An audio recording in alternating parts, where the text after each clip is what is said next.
Hi, everyone. My name is Shannon. I am here to share my low-tech communication device that I created for Malik, an 8-year-old boy with Down syndrome.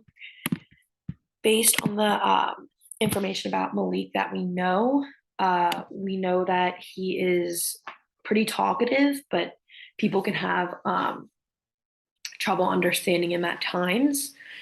So we wanted to create a board so that he would have this to um, use so it would be more understandable to his peers and to anyone else who's interacting with him.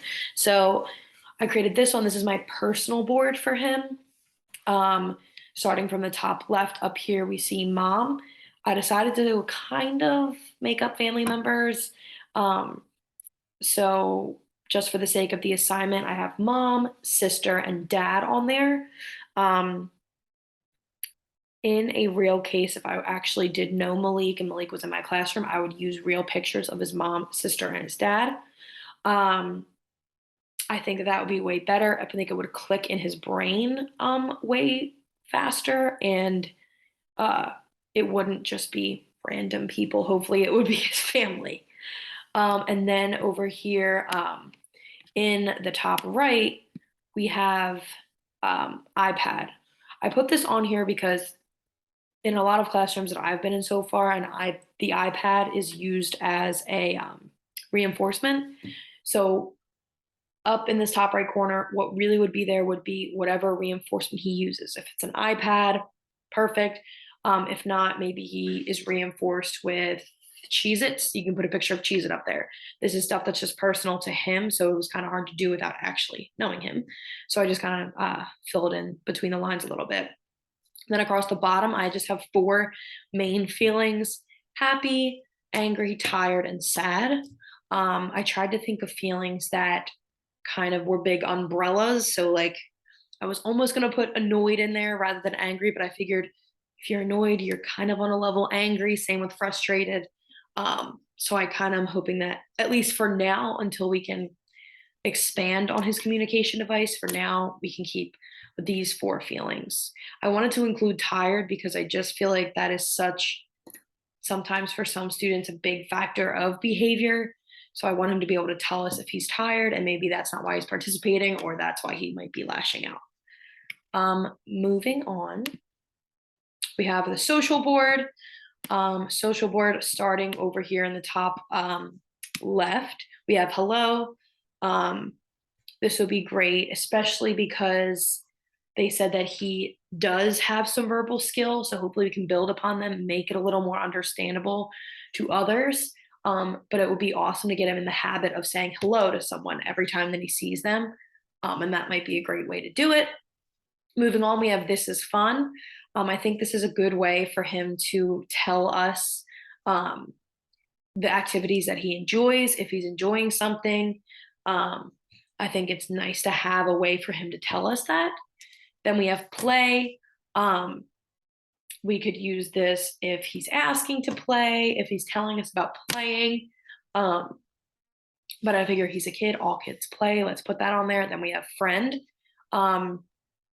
I imagined this for if he's requesting to be with a friend, if he's asking someone to be his friend, or simply if he's just talking about his friends, he's able to use that. Then to the bottom left corner, we have your turn and my turn. I think especially with 8-year-olds, this is a great thing to have.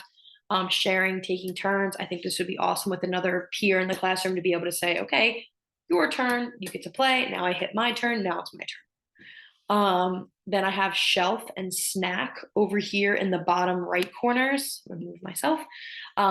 Because of what I read in his description, where they stock the bookshelves and the snack shelves. I figure the shelf, I did choose the bookshelf just because we already had snack, but hopefully maybe we can generalize it and see it as a shelf eventually, or maybe so that it can work for both the snack shelves and the bookshelves. If not, maybe we can also see these kind of maybe even be like multi-use. The snack could represent when they're going to the cafeteria to do the snacks. We could ask Malik, what's next? And same with the shelf being representing the bookstore. So those can kind of have multiple meanings.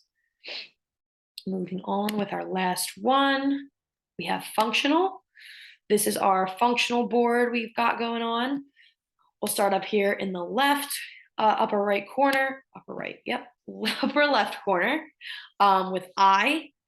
This, you can definitely see those first three would be really great to start to form mini sentences.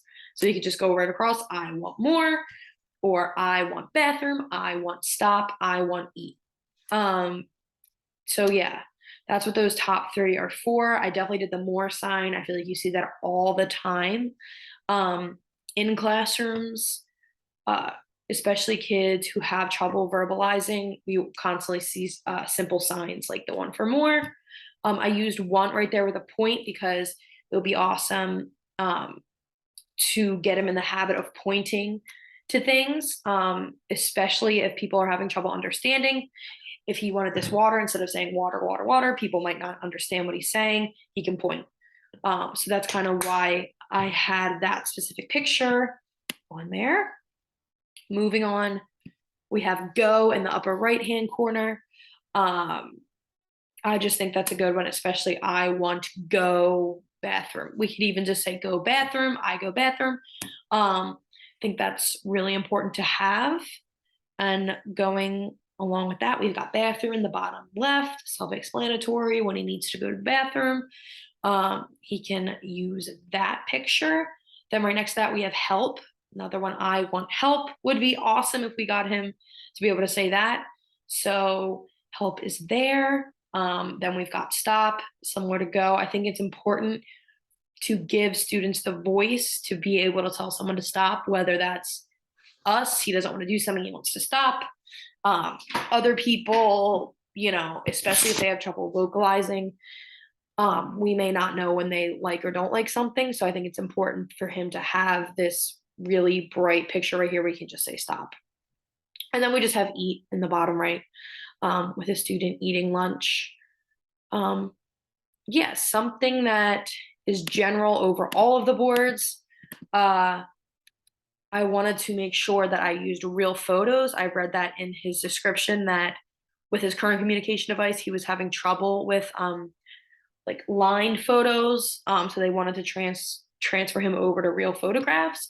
So I wanted to do something like this. I also, if you notice, tried to get as many different kind of people on here. Like I said, these top three here would be his actual family, but I wanted to have a bunch of kids that looked different. Just because, especially with these students, sometimes, not always, obviously, they don't go out into the public that much for whatever reason that is limited for them. And also, a lot of times they're staying with the same kids throughout their school career. So I wanted to make sure, you want to expose them to some type of diversity every time. This is not the picture of diversity at all, but I did make a point to do that. I wanted to keep it simple, no crazy colored backgrounds, just because this is low tech. Hopefully he'd be able to transition into something a little more high tech, but of course that's different with every student. This could work perfectly for him. That's all I've got. Those are my three boards.